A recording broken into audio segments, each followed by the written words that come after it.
दोस्तों राम राम साहब, मैं ठाकुर दोस्त ठाकुर भाई ठाकुर मित्र हुकुम सिंह। इस समय हम लोग अभिभाषक संघ चुनाव जो पूरे राजस्थान में हो रहे हैं और इसमें कल ये चुनाव होने जा रहा है। जयपुर हाईकोर्ट में तो आज है लेकिन नवलगढ़ में और अन्य स्थान पे आज कल है। इसकी तैयारी इस समय ये तमाम चेहरे देख रहे हैं। इस चुनाव की व्यवस्था को निर्वाचन अधिकारी के रूप में संभाल रहे हैं। किस तरीके से जिम्मेदारी है, कितने चुनाव होंगे, कौन कौन प्रत्याशी मैदान में है, किनके बीच में मुकाबला है, किस तरीके से चुनाव निष्पक्षता के साथ में हो, ये बड़ी जिम्मेदारी निर्वाचन अधिकारियों की बहुत होती है। तो सर, चुनाव के निर्वाचन अधिकारी कितने बनाए गए हैं? इसमें मैं हूँ 25 साल है और आप ठीक है, तो आप तीनों हैं सर। क्या कितने प्रत्याशी मैदान में, कितना निर्वाचन हो चुका है?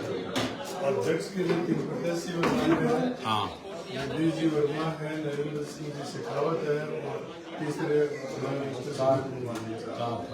उपाध्यक्ष के लिए 2 है, तरुण जी मेनकर है और अपने बोर्ड साहब है रमाकांत जी। ठीक है। और बाकी अध्यक्ष में भवानी शंकर सेन का निर्विरोध हो गया और सह सचिव में आशीष जी का हो गया जी। एक और हो गया ना। तो कितने बजे से चुनाव स्टार्ट? कल 11 बजे से 11 बजे से 2 बजे तक 3 घंटे होगा क्या बड़े, है ना? और कितना मतदान करेंगे? कितने में आपके यहाँ नौगढ़ में वकील इसमें भाग लें? 98 वोटर्स हैं टोटल। 98 वोटर्स। और फिर काउंटिंग कब होगी? तुरंत बाद में। तो आप तीनों की जिम्मेदारी है इस पूरी, है ना? वोटिंग कहाँ होंगे? इस इधर हॉल है उसमें। ठीक है जी। तो ये बैलेट बॉक्स हो चुका है जिसमें तैयार है। बैलेट पेपर से होंगे? बैलेट पेपर से होगा, उसमें नोटा भी होगा। नोटा भी है, बहुत बढ़िया। जिसकी दोनों भिन्न कलर के हैं। आप बताओ, आप भी बताओ सर। नहीं, कहो बैरवाल जी, कहो मान कल के लिए है 11 ये चुनाव जी अभिभाषक संघ के जी। जिनमें मुख्य तो श्रवण जी ने बता दिया, इसमें क्या 3 तो है अध्यक्ष पद के लिए उम्मीदवार और 2 है उपाध्यक्ष के लिए जी। उन्हीं के लिए है, बाकी के सारे पद निर्वाचित हो चुके हैं। बहुत बढ़िया। और अभी जी हाँ ठीक है, बता दी सारी। हर साल की भांति शांतिपूर्ण अच्छी तरीके से तैयारियां चल रही हैं।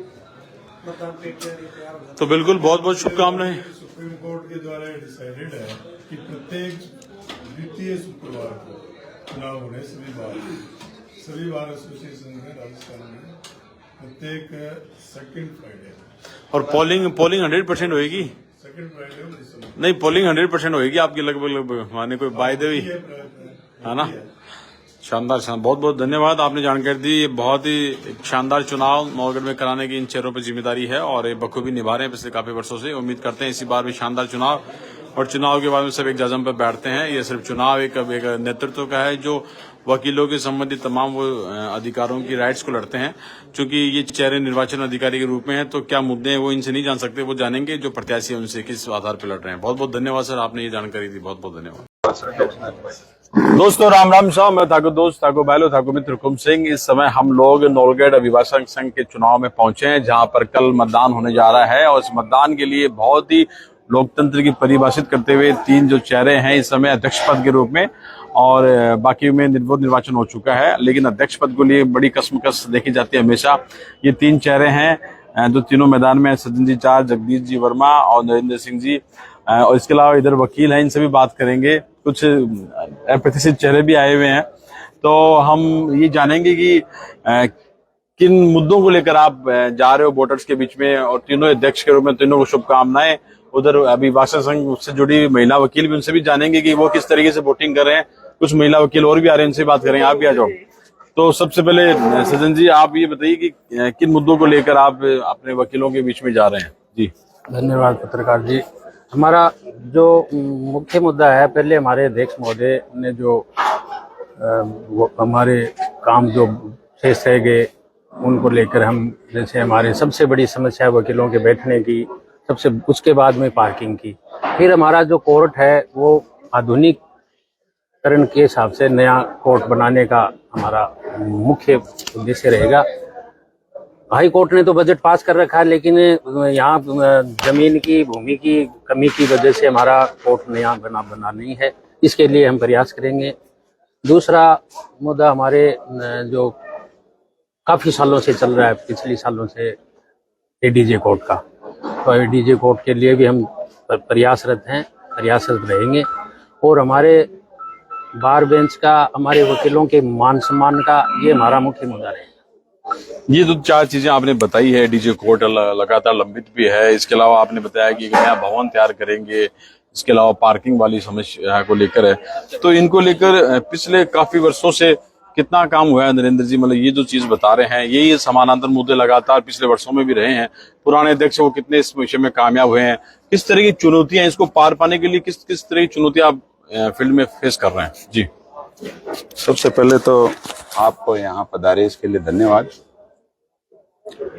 प्रजातंत्र की परंपरा के अनुसार चुनाव हर साल होते हैं जी, और चुनाव में हर बार 1-2 नए मुद्दे आते हैं, पुराने मुद्दे भी चलते हैं। तो मोटा मोटी जो हमारा परिवार है उसकी जो समस्याएं हैं उनमें जैसे एडीजे कोर्ट है, जो बता रहे थे, पार्किंग वगैरह है, बिल्डिंग है, हाँ, वर्तमान में मॉडिफिकेशन का जो स्थिति पैदा हो, इन्हीं मुद्दों को लेके और विशेष रूप से जो नए वकील साथी आए हैं उनकी भी कई छोटी मोटी समस्याएं रहती है। तो सभी समस्याओं को लेके हम साथियों के बीच जा रहे हैं और अपनी बात रख रहे हैं कि ये जो समस्या है उनके समाधान के लिए जो कमियां इतने वर्षों में रह गई थी जी, उनको पूरा करने का पूरा प्रयास करेंगे। जहां तक एडीजे की है, पिछले दिनों भी सरकार के पास भी बात रखी गई थी, कुछ नॉर्म्स थे वो कम थे, तो प्रयास ये रहेगा कि उन नॉर्म्स को पूरा करवाया जाए और एडीजे यहाँ खुले। बहुत बढ़िया। हाँ, बताइए। इसके अलावा एक पार्किंग की समस्या भी बड़ी है कि लंबे समय से पार्किंग जैसी कोई व्यवस्था नहीं है। अब हर एडवोकेट्स के पास साधन हो गए हैं, पहले नहीं थे। तो उन साधन के लिए पार्किंग की कोई व्यवस्था हो। एक पुरानी चेम्बर्स की भी मांग थी हमारी, जो साइड में जगह थी उसमें रखी गई थी। फिर प्रधान जी से मुलाकात भी हुई थी, पूर्व अध्यक्ष संपत सिंह ने प्रयास भी किया, लेकिन वो काम पूरा नहीं हो पाया। तो उसके लिए भी नए सिरे से प्रयास करेंगे। अरे आओ, इधर आओ, इधर आओ। उसके लिए भी नए सिरे से प्रयास करेंगे। इसके अलावा बार और बेंच का सामंजस्य अच्छा बना रहे और आने वाले लोगों को न्याय आसानी से सुलभ प्राप्त हो सके और किसी क्लाइंट को ऐसी परेशानी नहीं हो कि यहाँ एडवोकेट्स कोई परेशानी पैदा करते हैं, ऐसा सामंजस्य जनता के बीच बनाने का प्रयास करें। बहुत अच्छे शब्दों में बता रहे हैं सज्जन जी, चार हो या नरेंद्र जी हो। लेकिन जगदीश जी, आप देख रहे हैं जिस तरीके से आपके अन्य जो कम्पिटिटर इस अध्यक्ष वाले पद को लेकर आओ, नमस्कार आओ, क्या मानते हैं कि हम इन्हें किस तरीके से पार पाएंगे इन चुनौतियों को? क्योंकि यही प्राय मैं देख रहा हूँ जो समस्याएं हैं। जी, सबसे पहले तो मैं, मेरे जो मीडिया साथी आप आए हैं उनका बहुत बहुत आभार। और ये जो हमारा जो इलेक्शन चुनाव होने जा रहा है बार एसोसिएशन का, ये बुद्धिजीवियों का चुनाव है। हमारे जितने भी साथी हैं सब बुद्धिजीवी हैं और बुद्धिजीवी ही यहाँ मतदान करेंगे। तो यहाँ सब जितने भी शिक्षित वर्ग है वो अपने आप में सब सक्षम है और सब जानता है कि किस तरीके से किस समस्या का समाधान करना चाहिए। पिछले दिनों से जितने भी पूर्व बार अध्यक्ष हैं उनका सभी का कार्यकाल बहुत ही सराहनीय रहा है। सबने अच्छा काम करने का प्रयास किया है। अब किसी कारणवश कोई काम रह जाता है पर आने वाले को वो जिम्मेदारी और बखूबी आगे बढ़ के और निभानी चाहिए। उसी क्रम में हम इस बार यहाँ बार अध्यक्ष का चुनाव लड़ने के लिए आया हूँ। और साथ के अंदर मैंने पहली बार नौलगढ़ बार एसोसिएशन में चुनाव लड़ने के दौरान मैंने खुद का चुनावी एक घोषणा पत्र जारी किया है जो 10 बिंदुओं पे है। और मैंने देखा कि यहाँ सबसे बड़ी समस्या किस चीज़ की है। तो जहाँ तक जब समस्याओं की बात हुई, पिछले दिन जो एसडीएम साहब का जो घटनाक्रम हुआ था, वकीलों के साथ अभद्रता का जो मुद्दा उठा था, उसी समय से मैंने ये ध्यान में लिया कि सबसे पहले तो जो भी हमारे सीनियर साथी हैं, युवा साथी हैं, उन सब का सामंजस्य जो तालमेल है वो इतना खूबसूरत था। उस सामंजस्य को और आगे बढ़ाने के लिए मैंने मेरा मुद्दा रखा है कि अधिवक्ताओं के मान सम्मान में चाहे वो किसी भी हद तक जाना पड़े, अधिवक्ताओं का मान सम्मान वो सर्वोपरि रहेगा। दूसरा, यहाँ मुंसिफ मजिस्ट्रेट कोर्ट की अभी नहीं है, एसडीएम कोर्ट न्यायालय है यहाँ भी। और यहाँ पहले एडीजे हुआ करता था, किसी कारणवश एडीजे भी यहाँ से चला गया। तो मैंने मेरे घोषणा पत्र में ये मुद्दा लेके आया हूँ कि एनआई एक्ट, एडीजे कोर्ट और मुंशी मजिस्ट्रेट कोर्ट, इन तीनों की जो प्रक्रिया है उसके अंदर हम कितने अच्छे तरीके से आगे कर सकते हैं, कितने अच्छे तरीके से इन कोर्ट को लाने के लिए हम प्रयास कर सकते हैं, वो सारे प्रयास मैं सभी युवा और सीनियर अधिवक्ता साथी सबके सामंजस्य से उसको आगे बढ़ाने की कोशिश करूंगा। तीसरा, यहाँ पे एक लाइब्रेरी की बड़ी समस्या चल रही है। पिछले दिनों हमारी लाइब्रेरी आने, मतलब ये लगभग तय हो गया था लाइब्रेरी आने में ही थी, परंतु किसी कारणवश वो नहीं आ सकी। हमारे पूर्व जो भारत अध्यक्ष साहब ने बहुत अच्छी मेहनत की थी उसमें, परंतु नहीं आ पाई थी।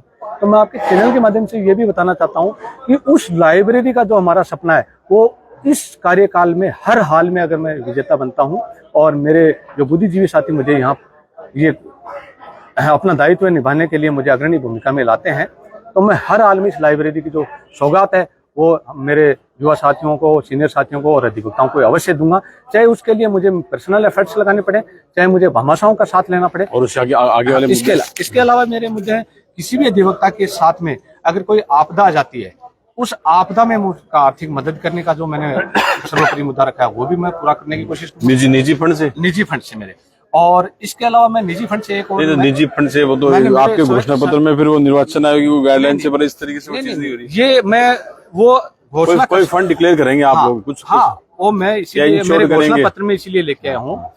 जितने भी युवा साथी जो यहाँ आते हैं उनको बैठने की बड़ी समस्याएं आती हैं, उन समस्याओं को ध्यान में रखते हुए मैंने युवा साथियों के लिए कि उनकी बैठने की उचित व्यवस्था में जो मैं मदद कर सकता हूं, या जो बार एसोसिएशन के द्वारा की जा सकती है, या भामाशाह के द्वारा जो की जा सकती है, वो मदद भी मैं करने का पूरा प्रयास करूंगा। इसके अलावा मैंने सीनियर्स की और सब अधिवक्ताओं की मांग को देखते हुए चैम्बर्स की मैंने घोषणा पत्र में रखा है कि वो भी निजी फंड से नहीं, वो जो भी नहीं तो आचार संहिता उल्लंघन का दौर आ जाएगा। नहीं, निजी फंड की बात नहीं कर रहा मैं, चाहे वो भामाशाह से हो, चाहे सरकार के मापदंडों के किसी भी तरीके से मैं, लेकिन चीजें सिमिलर, आप तीनों की सिमिलर चीजें हैं। और मैं आपको बताना चाहता हूँ, मैंने आपके पास बाकायदा घोषणा पत्र 10 मुद्दों पे रखा, जो मेरा घोषणा पत्र लगा हुआ आपके सामने, और मैंने जारी भी किया है इसको। इसके अलावा जहाँ जिस भूमि पे हम खड़ेंगे पंचायत समिति की भूमि है, तो इस भूमि को लेके और एक पीछे एक रास्ता और है पंचायत समिति में जाने का सीधा रास्ता, इस गेट को खुलवाने का और ये जो भूमि है ये हमारी बार एसोसिएशन के नाम से अलॉट कराने का मेरा सर्वोपरि मुद्दा रहेगा, और इसके लिए जो भी विभागीय प्रोसीडिंग है उसको करवाने, सभी साथियों को साथ लेकर उसको पूरा करवाने। और कोई ऑफिस रास्ता बंद हो जाए भी खुलाना पड़ेगा। बिल्कुल। और एक सबसे खास बात और बता देता हूँ, ये बहुत ही खूबसूरती है, बुद्धिजीवियों का चुनाव है इसलिए खूबसूरती है कि यहाँ बुद्धिजीवियों में किसी भी तरह का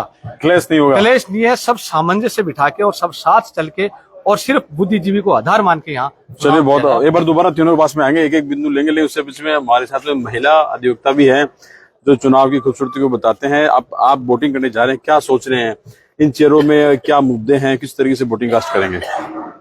देखिए, हमारी जो नवलगढ़ बार है एसोसिएशन, इसमें हमेशा से चुनाव शांतिपूर्वक रूप से सामंजस्य से होता है, और चुनाव जो है लोकतंत्र की स्वस्थ जो लोकतंत्र का एक आधार है, चुनाव होता है, उससे लोग अपने अपने हिसाब से जिसको प्रायोरिटी के अनुसार वोट देते हैं, हम लोग भी उसी अनुसार देंगे। हमारा तो ये है कि महिलाओं से रिलेटेड जो भी मुद्दे या महिलाओं की जो समस्या है, तीनों भी एक मुद्दा भी नहीं बोला महिलाओं से संबंधित। मैं बोल रही हूँ महिलाओं से रिलेटेड हमारी जो समस्या है हमारी सुने, और उसके अनुसार हमें भी आगे बढ़ने का यहाँ पे मौका मिले।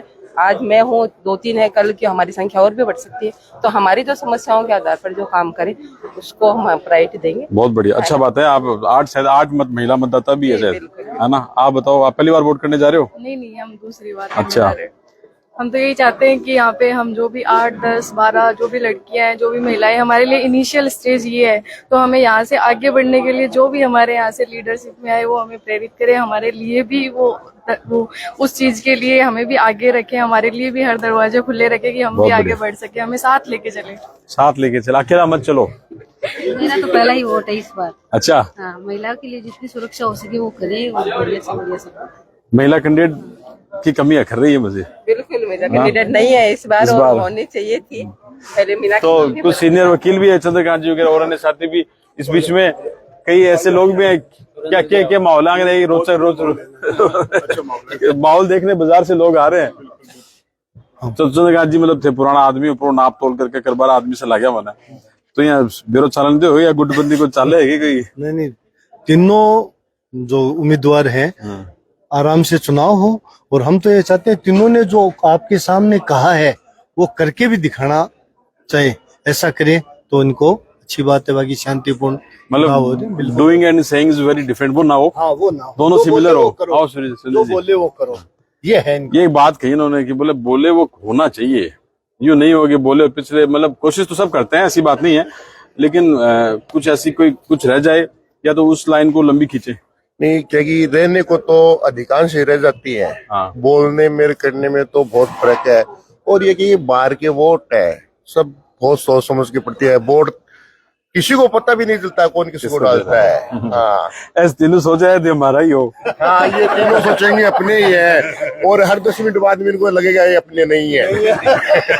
अपने तो अपने होते हैं। 10 मिनट बाद में पता नहीं लगता है, क्योंकि हम सज्जन जी के साथ बैठ के चाय पियेंगे तो वकील जी के साथ भी बैठ के चाय बस एक कॉपी को ऊपर देगा, कॉपी तुरंत कौन कॉपी लाओगा, ये तुरंत इनके छोड़ते हैं ना, तुरंत वो आएंगे कि जगदीश जी के साथ खड़े ना तो 10 मिनट बाद सज्जन जी आ जाएंगे। बहुत रोचक चर्चा हो रही है। आप भी आ जाओ, और वकील भी आना चाहिए, वहां जाओ। तो गोड साहब भी चुनाव लड़ रहे हैं, हर साल ही लड़े है ना। गोड साहब कौन सा लड़ रहे हो? उपाध्यक्ष तो है शायद, तरुण जी दोनों है ना। तरुण जी कटेगा भाई, भी आ जाओ पहले। हाँ आ जाओ। हाँ मैं उपाध्यक्ष पद के लिए उम्मीदवार हूँ। हाँ, जो कल मतदान हो रहा है। हाँ, और हमारी जो बार एसोसिएशन है वो बहुत ही नाइस है, पूरे राजस्थान में ही। यहाँ पे कभी भी चुनाव को लेके या किसी मुद्दे को लेके वकीलों में कोई मतभेद नहीं रहा, ना ही भविष्य में रहेगा, ऐसी मेरी आशा है। था तो प्लस पॉइंट रोड़ा का राज भी होते। नहीं, रोड़ा के राज की बात नहीं है। वो जो कान बंद करके प्रशासन है ना बैठा रहता है ना, तो उनके सामने हम हमारे साथियों की हमारी प्रॉब्लम रखते हैं। बिल्कुल, वकील एकता तो सर देखी है, नौगढ़ भी देखी और जोधपुर भी देखी, काल परसों जी। अभिभाषक संघ हमारा एक परिवार है, और परिवार में जो भी कोई समस्या होती है, हम सभी जो अभिभाषक संघ परिवार के सदस्य हैं, हम सभी मिलकर उस समस्या का समाधान करते हैं। बहुत बढ़िया, अच्छी तरीके। एक अंतिम सवाल मैं ले रहा हूँ और यही लाइव को एंड करते हैं। कितने आसपास हो, मतलब 100 में से कितना, मतलब कॉन्फिडेंट पूरा? तीनों से एक सिमिलर सवाल है मेरे अभी, कितने आश्वस्त हो जीत के प्रति? मैं तो 100% जीत के प्रति आश्वस्त हूँ। मुझे विश्वास है मेरे अधिवक्ता साथियों का, युवा साथियों का, कि मुझ पे वो विश्वास करके मुझे विजयी बनाएंगे। और कंपटीशन किन से मान रहे हैं? कंपटीशन तो देखो, ये बात तो मैं कैसे बता सकता। सवाल तो बड़ा ही है, पूछना तो पड़ेगा ना। बिल्कुल आपने सही कहा। मैं इस मामले में सभी अधिवक्ता साथियों का जो स्नेह और प्यार जो मिल रहा है, उसको लेकर मैं पूर्ण रूप से आश्वस्त हूँ। और मेरे जो घोषणा पत्र को लेके, क्योंकि मैंने पहली बार घोषणा पत्र जारी किया है, यहाँ से पहले घोषणा इसका तो बता दिया। आप कंपटीशन किससे मान रहे हैं, ये मेरा सवाल है। मेरी बात रखना, वही बता वो सवाल तो यहाँ सभी अधिवक्ता साथी, हम चाहे पुरुष हो चाहे महिलाएं हो, सबका मान सम्मान बराबर देखा गया। और सवाल मेरा ये है, कंपटीशन नरेंद्र जी के बीच में या सचिन जी की बात है, तो जिस तरीके से स्नेह और प्यार मिल रहा है मुझे, तो मेरे जो है दोनों सीनियर साथी बराबर के साथी हैं, तो कंपटीशन तो इनसे वैसे क्या कहूँ, सभी डिसाइड तो ये बुद्धिजीवी करेंगे। तो मैं फिर भी आपका अनुभव क्या कह रहा है? मेरा अनुभव ये कह रहा है कि मैं डेफिनेट मुझे मत और समर्थन मिलेगा और मैं इस बार का अध्यक्ष बनूंगा। और पहली बार जो मुझे नहीं, ये नहीं बोल रहे कि आप किनको कंपटीटर मान रहे हैं। कंपटीटर की तो जहां तक बात है, दोनों है, ठीक है। चलिए, यही सवाल आपसे, कितने आश्वस्त हैं और कंपटीशन में किसको मान रहे हैं? निर्णय यहाँ के बुद्धिजीवी मतदाता करेंगे, और जो इनका निर्णय आएगा वो सिरमत है। इनका निर्णय, मेरे को ये पूरा विश्वास है कि मेरे पक्ष में आएगा, क्यों खड़े हुए उम्मीदवारों का जो ग्राफ है और जो यहाँ काम करने की शैली है और आपस का व्यवहार है, इससे ये सभी बुद्धिमान आदमी है, ये डिसाइड करेंगे। और मेरे को ऐसा लग रहा है कि मेरे जो कंपटीटर है वो बहुत पीछे रहने वाले हैं। चलिए, दो तीनों को शुभकामनाएं, बहुत बहुत शुभकामनाएं हैं। और ये चुनाव बहुत रोचक हो रहा है। इस रोचक चुनाव का आप परिदृश्य यहाँ देख पा रहे हैं, महिला वोटर्स भी यहाँ पर, और यहाँ का जो माहौल है, जिस तरीके से बताया कि अगर एक व्यक्ति किसी के पास में जाता है तो तत्काल प्रभाव से दूसरा प्रत्याशी वहां पहुंचता है। और आज की जो चर्चा है बेहद रोचक रही है, और मुझे उम्मीद है कि जिस तरीके से चर्चा रही उसी तरीके चुनाव भी बहुत रोचक होने जा रहा है। नौगढ़ अभिभाषक संघ का मजा लीजिए, आनंद लीजिए, लेकिन रिश्ते यूं ही मिठास के साथ बरकरार रखिए। कल अभिभाषक संघ के चुनाव होंगे और कल ही इसका रिजल्ट आएगा। देखते हैं कौन होता है इस बार नौगढ़ अभिभाषक संघ का अध्यक्ष। धन्यवाद।